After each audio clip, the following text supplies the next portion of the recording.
जयंत पाटील हे शरद पवारांचे अत्यंत विश्वासू नेते। अगदी अजित पवारांनी बंड केलं तरी जयंत पाटलांनी शरद पवारांची साथ सोडली नाही। मात्र जयंत पाटील आता नव्या कारणामुळे चर्चेत आले आहेत। त्याचं कारण आहे संजय शिरसाट यांनी केलेले एक वक्तव्य, ज्यामुळे जयंत पाटील शरद पवारांसोबत राहणार का आणि जयंत पाटील खरंच मनापासून शरद पवारांसोबत आहेत का असे प्रश्न विचारले जाऊ लागले आहेत। पाहूयात याबाबतचा एक रिपोर्ट। जयंत पाटलांनीच हा प्रस्ताव पुण्यात दिला होता की आपल्याला आता भाजप बरोबर जायचं आहे। आजही जयंत पाटील फक्त शरीराने तिकडे आहेत, मनाने अजितदादांबरोबर आहेत। कुणाबरोबर बैठक झाली होती आणि मग ते का आले नाही? येतील, काही आता त्यांना काही अडचणी आल्या असतील।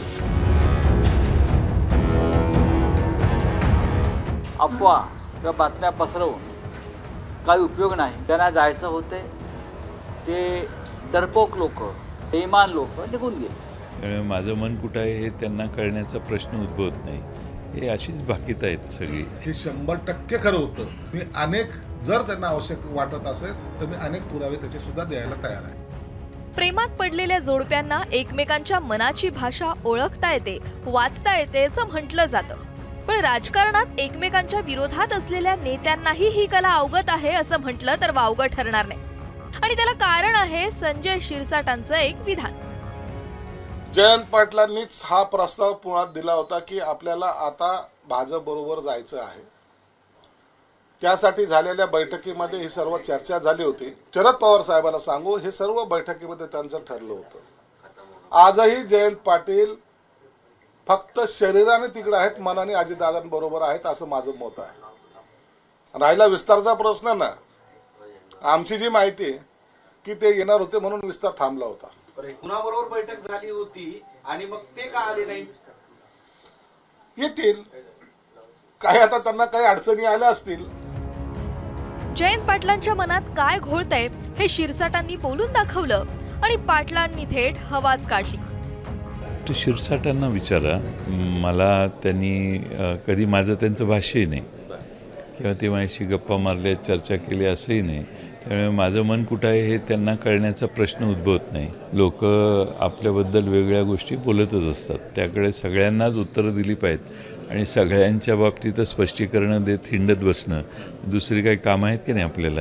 त्यांना चांगल्या प्रकारे माहिती आहे जयंत पाटलांना की संजय शिरसाट हा खोटं बोलत नाही। मी काही संजय राऊत नाही म्हणून खोटं बोल पण रिटून बोल, ही पद्धत आता बंद करा। लोक उघड्या डोळ्याने तुमचे सर्व कृत्य पाहतायत आणि मी केलेलं स्टेटमेंट हे 100% खरं होतं हे मी छातीठोकपणे सांगेल। नसता मी अनेक, जर त्यांना आवश्यक वाटत असेल तर मी अनेक पुरावे त्याचे सुद्धा द्यायला तयार आहे। राजाराम बापू पाटील कारखाना कार्यस्थळावर असलेल्या श्रीराम मंदिरात कलश पूजन कार्यक्रमावेळी जयंत पाटलांनी भाजपवरही टीका केली। मंदिर अयोध्येत शेकडो वर्ष पुढे राहणार आहे, त्यामुळं मला वाटत नाही की याला फार महत्त्व आहे की कोण त्या ठिकाणी काय करते। मंदिर उभारलं जातंय याला जास्त महत्त्व आहे। इथे येणारा जो भाविक आज येतो तो रामाच्या श्रद्धेने इथे येतो। राष्ट्रवादीच्या फुटीनंतर जयंत पाटील अजितदादांसोबत येतील अशी चर्चा अनेकदा झाली, पण जयंत पाटलांनी नेहमीच त्या चर्चांना फुल स्टॉप दिला। पण यामागे काय कारण असू शकतं? जयंत पाटील आता जर का अजित पवारांच्या राष्ट्रवादीत गेले तर ते मंत्री म्हणूनच राहणार। उद्याच्या काळात सुद्धा समजा बहुमत त्यांना मिळालं तरी सुद्धा ते मुख्यमंत्री होणार नाहीत। परंतु आज शरद पवारांनी अंतर्गत त्यांच्या गटामध्ये जयंत पाटील हेच मुख्यमंत्री पदाचे उमेदवार असतील हे त्यांनी ठरवलेलं आहे। त्यामुळे दादांचा हात पकडून भाजप सोबत जाण्यापेक्षा साहेबांना साथ देण्याचा निर्णय पाटलांनी घेतला असावा असा राजकीय विश्लेषकांचा अंदाज आहे। पण शिरसाटांना मात्र खात्री आहे की जयंत पाटलांचं मन हे सत्ताधाऱ्यांकडेच आहे। असो, पण या कोल्ड वॉर वरून एक जुना किस्सा आठवला। शिवसेनेच्या बंडानंतर झालेल्या अधिवेशनात जयंत पाटलांनी शिरसाटांची चांगलीच फिरकी घेतली होती। तुम्ही आता आमच्या सत्तारबाईंना मंत्री केलं, भुमरे साहेबांना मंत्री केलं, आता आमच्या शिरसाटांचं काय होणार? कुठे गेले शिरसाट? नाही, शिरसाटांना काही चान्स आहे का? औरंगाबाद जिल्ह्यात ती एक टोपी घेतली, ही टोपी का राहिली? जी निष्ठेची टोपी आहे ती बाहेर ठेवली आणि आमच्या काँग्रेसच्या विचाराच्या माणसाला तुम्ही कांद्यावर घेतलं. 24 साली ते माझ्याकडूनच उभे राहणार आहेत. आता सत्ताधारी आणि विरोधक म्हटलं की हे असे किस्से घडणारच नाही का? वेगवेगळे दाखले देऊन विरोधकांनी आतापर्यंत जयंत पाटील यांना अनेकदा डिवचण्याचा प्रयत्न केला आहे. मात्र आतापर्यंत तरी जयंत पाटलांनी आपली पुढची राजकीय वाटचालीची भूमिका गुलदस्त्यात ठेवली.